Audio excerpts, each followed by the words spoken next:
Now with Borderlands 3 coming out in about 5 hours now, and after my last video with showing the glitches that still haven't been fixed with this game, I'm getting ready to deinstall the Division 2. But yeah, I'm not saying I won't come back to it.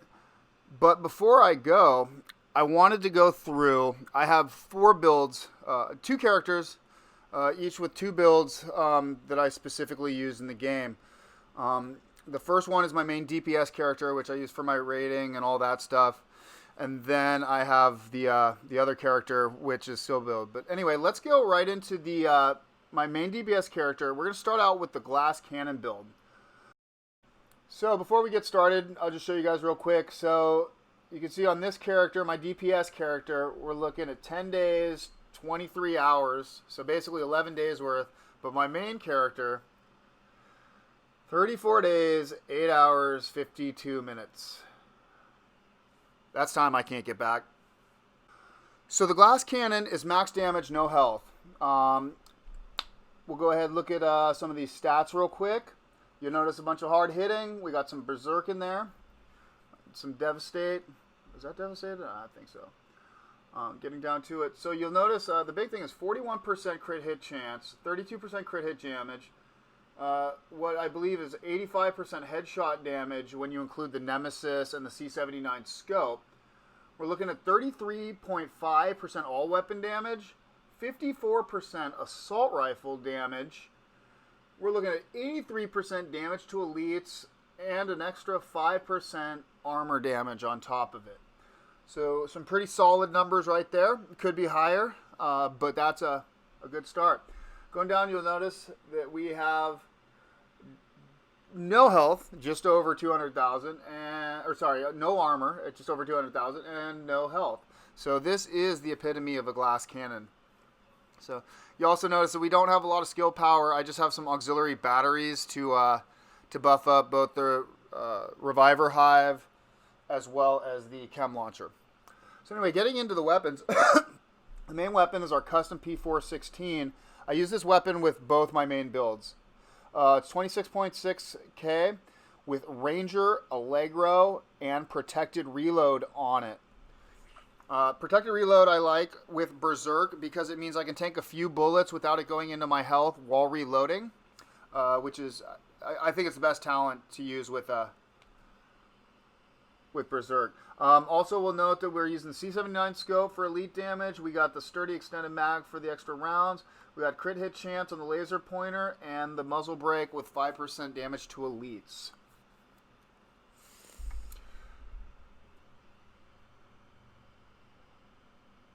Now we got the Nemesis. Nemesis I primarily use to take down tanks and all that, but the main use of it, of course, is for the passive skill preparation. Will also get 25% headshot damage while you're scoped with your current weapon. And the C79 scope, even when you are not scoped in with it, because it can scope, it counts as a scoped a scope sight all the time. So there it is. So use the C79 if you have it. It's the way to go. Next we should, I should probably look at the sidearm. The sidearm that we're using is a custom PF45. It's got great rolls on it, actually, but we're just using it for the in rhythm. Next, we'll go to the equipment. We'll go to the mask. The mask, we got a Providence. It could be any brand set here, really. Use what you want, but the big thing is 43% damage to elites and some crit hit chance and hard hitting.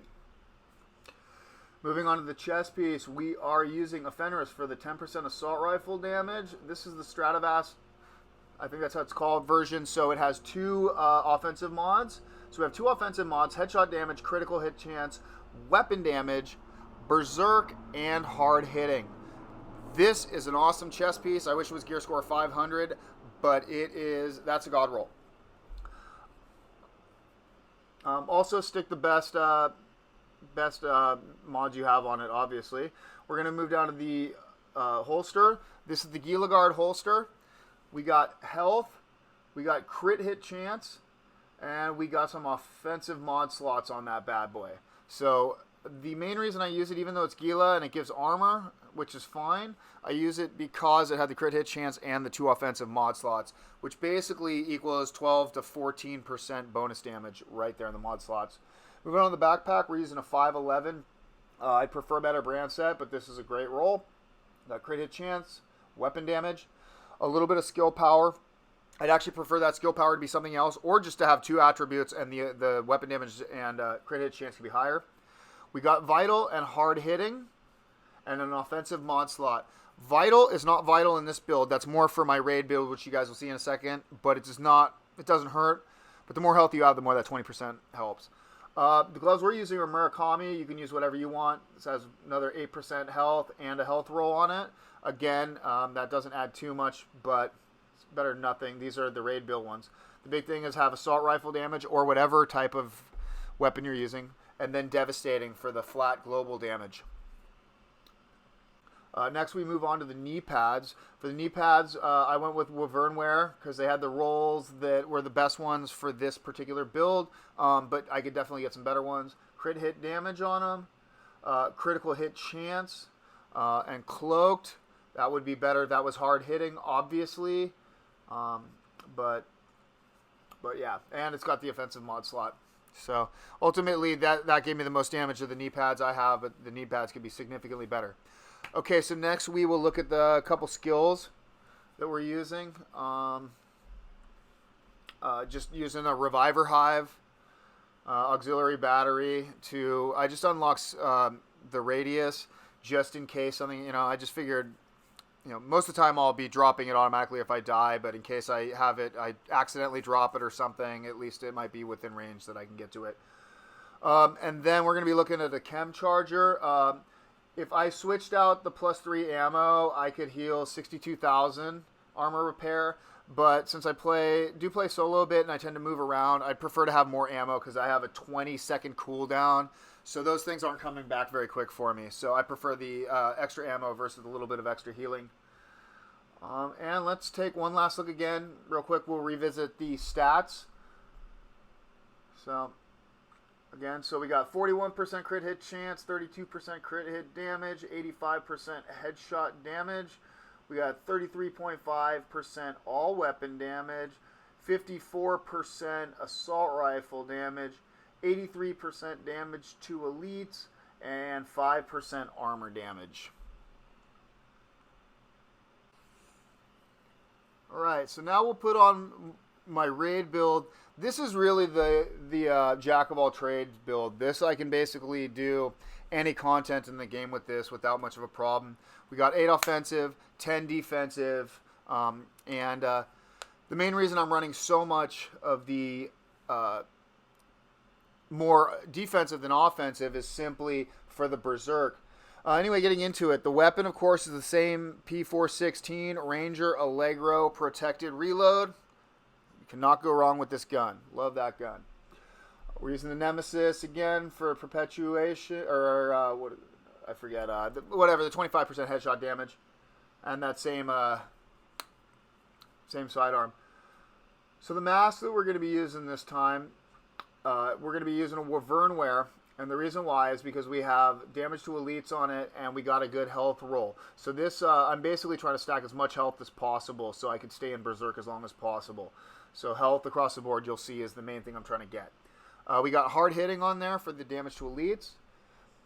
We have a Gilligard chest piece with total armor, and a massive health roll on it. The brand set, we're using a 2-piece for 5% total armor and 20% hazard protection. I probably would prefer a good Fenris with the same rolls here, but to get Berserk and hard hitting on it. But I get so much of a health pool out of this, and so much that gives to the Berserk, that I probably don't miss out on that much. And that's global damage, not just damage to elites. So, yeah. Anyway, moving on to the holster. Alright, so the holster, we're running with our second Gilligard piece. This one is just stacking health. We have a 9.5% health and then a very high health roll on top of it, a maxed health roll. And as well, this Gila comes with 2 offensive mod slots, so we're also able to squeeze out 12 to 14% additional weapon damage just in the mod slots on this holster. Again, this one's only 493 gear score, so I would prefer a higher gear score item. Moving to the backpack. Again, we're using that same 511 backpack that we use for the glass cannon build, as it is the best damage pack we have now, and because it's the one that has vital and hard hitting on it. So in this one, vital is even more vital, as it contributes to having almost 250,000 health, and with just a little bit of RNG and some other gear, I could roll this and have over 250,000 health pool. What are we doing here? We're looking down, yeah, hard hitting, hard, and there's a lot of different variations of the backpack, but you know, use what you got. Next we'll go with the gloves. The particular ones I'm using are the same Murakami, but that's because it has the 8% brand set health. I have a health roll on this. We have assault rifle damage and devastating. And lastly, the knee pads. This is where I squeeze the Fenris in. Like I said, I prefer it in the chest, but this is good too. We got a decent health roll here. The big thing is we have both hard hitting and patience in here. So this is the primary source of my healing. If I actually want to get healed. Again, we're using Berserk, but sometimes, depending on the situation, we just need that, particularly in the raid. So I do look forward to re-rolling that health to a much higher roll, but I need some better knees to drop with that. Again, with the skills, we're still using the same Reviver Hive with the same mods, and the Chem Charger, same thing, 6 ammo instead of 3. And let's look at the stats real quick on this bad boy. Just to recap on what we're dealing with here. Yeah, and for the for a raid type build, you really do want as much damage to elites as you could possibly squeeze in there. So just 24,000 damage on this one.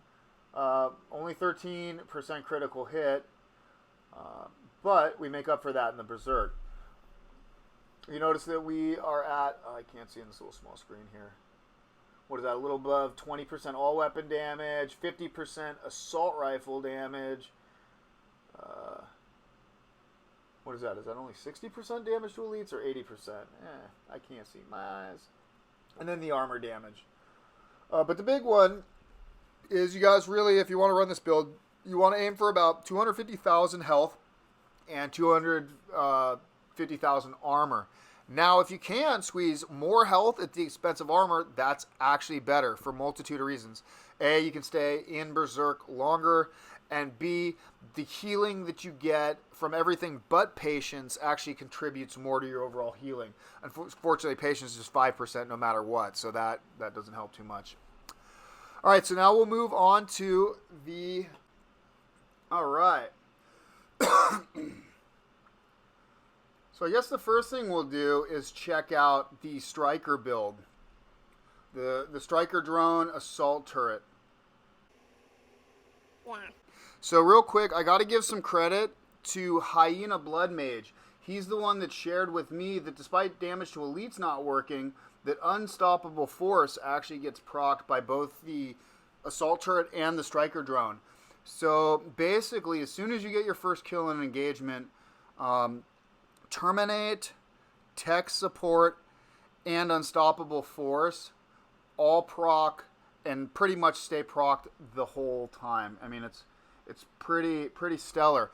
The downside of this build is it's still not great for heroic material. It's fine if you're in a 4-man group, but if you're running solo, they just target your drone, immediately take it down, and then they're on your turret, and then you're kind of stuck. Anyway, let's get into it. So we're using the Model 700 for rooted. Ignited's for the other build, but I like having a sniper on. But basically, you want rooted and recharged and in rhythm. So the Docero Special, we got in rhythm and Waskley on that guy.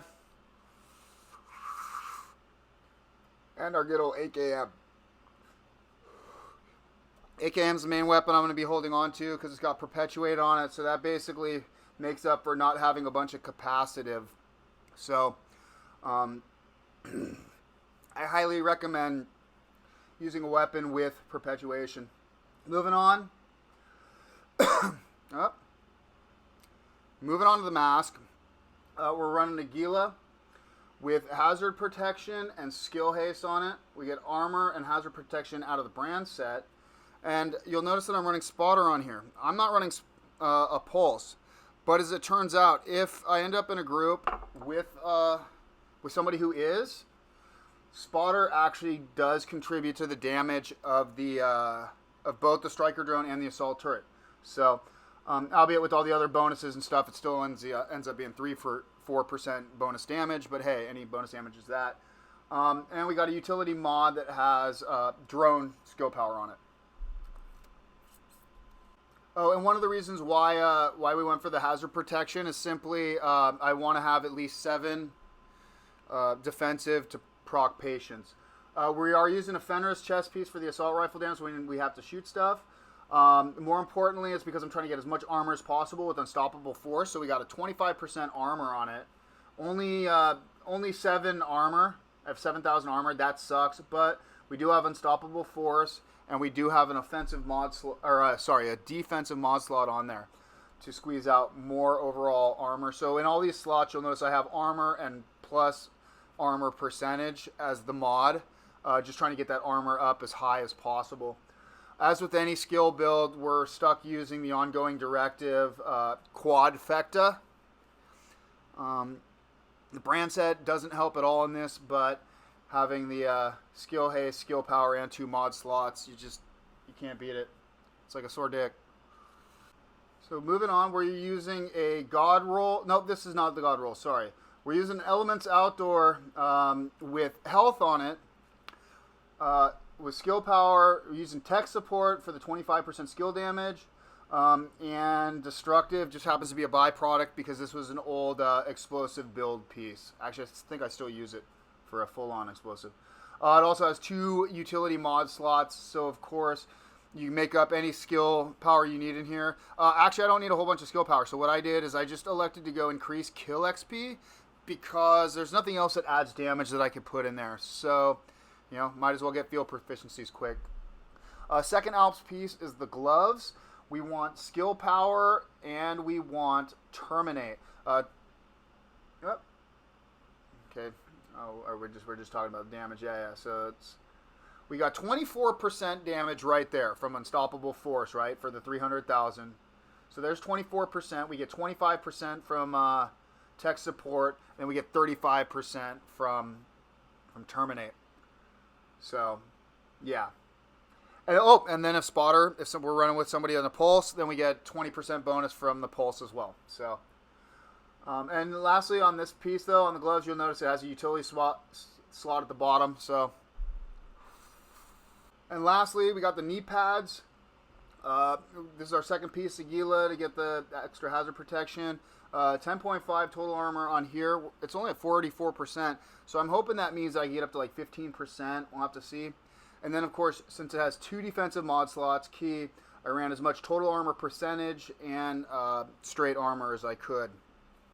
All right, let's take a look. The striker drone, we got 378% striker drone damage, 181% global damage, and 188% global damage, which gives us a cooldown of 32 seconds on the striker drone, which isn't great, but hey.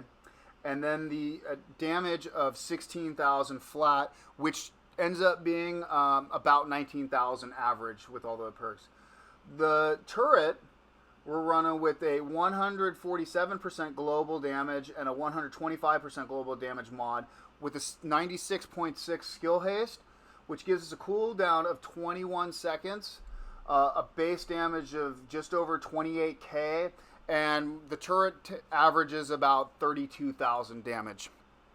All right, so check it out. Tech support, Unstoppable Force, Spotter, Terminate, Perpetuate, Rooted, Recharged, In Rhythm. No damage. No damage.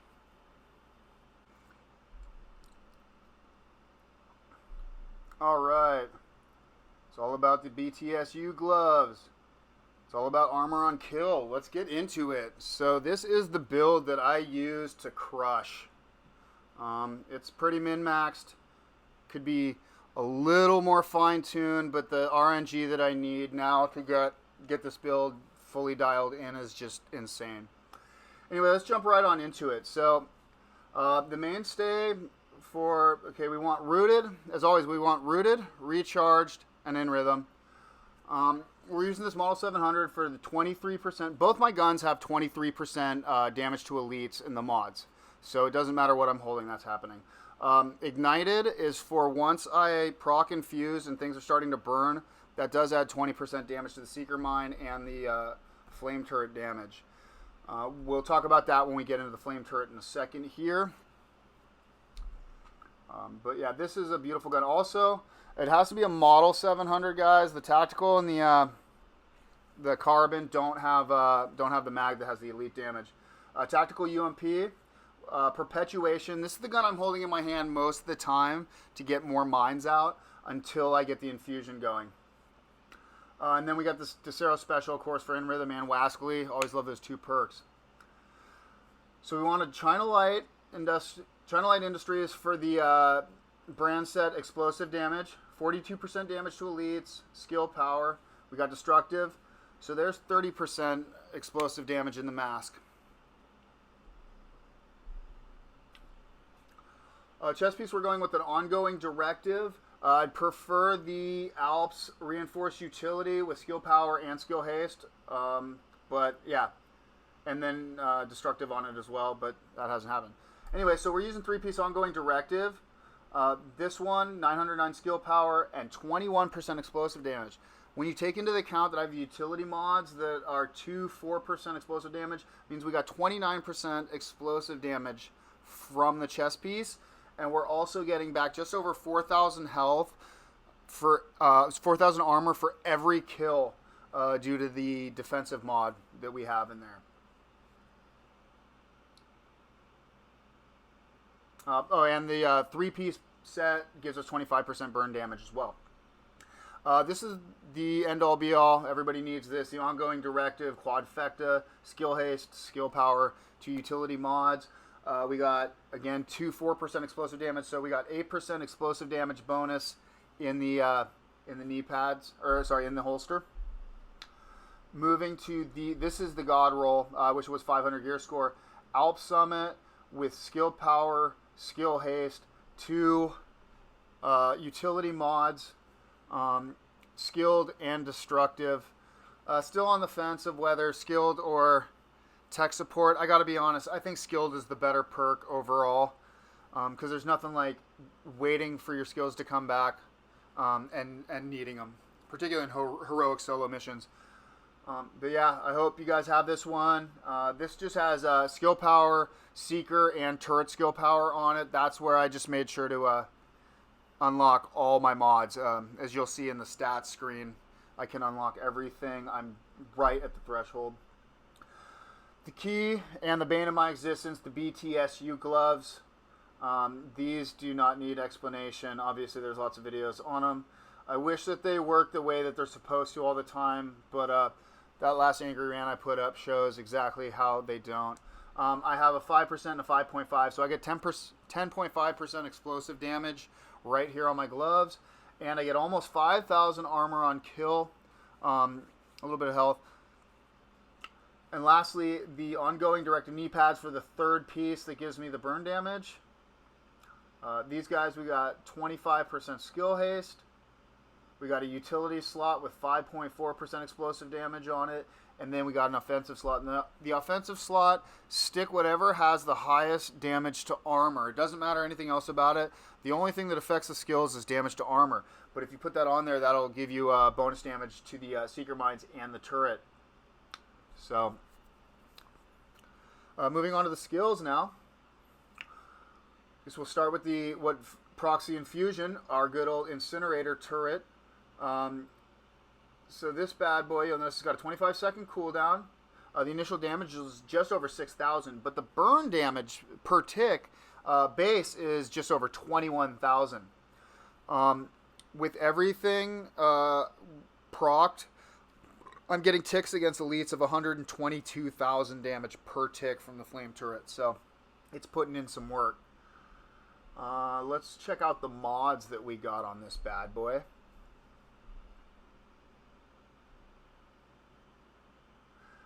We got 86.8% burn strength, which that adds to the burn damage. Oh, I forgot to mention that also adds to burn duration. So we got a 9.5 burn duration because of that. We got 96.6 skill haste and a 125% global damage modifier. Next, the main damage, the cluster seeker mines.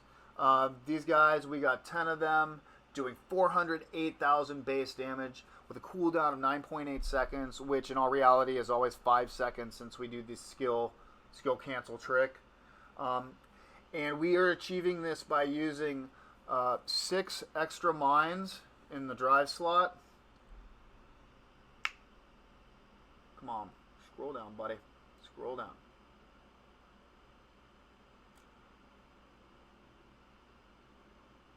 We achieve this by putting 6 extra mines in the drive slot. We get the cooldown with almost a maxed out 200% skill haste mod, and then we got a 96% damage mod. So take a quick look at the stats. And so, I mean, the big thing to note is that we got 17 utility. So as soon as Infused procs, that's 170% bonus damage, bonus duration. Yeah, it's this build could be a little bit better, but not by much. Yeah, I feel like I'm in a really good spot leaving the game right now. The game needs to be fixed in a lot of ways, but I feel like I put in the work to really create a skill build that is substantial and can compete and in most cases blow away full DPS, weapon DPS builds. So thanks for checking it out, guys. I hope this gives you guys some ideas. I hope you found this insightful, maybe taught somebody a thing or two.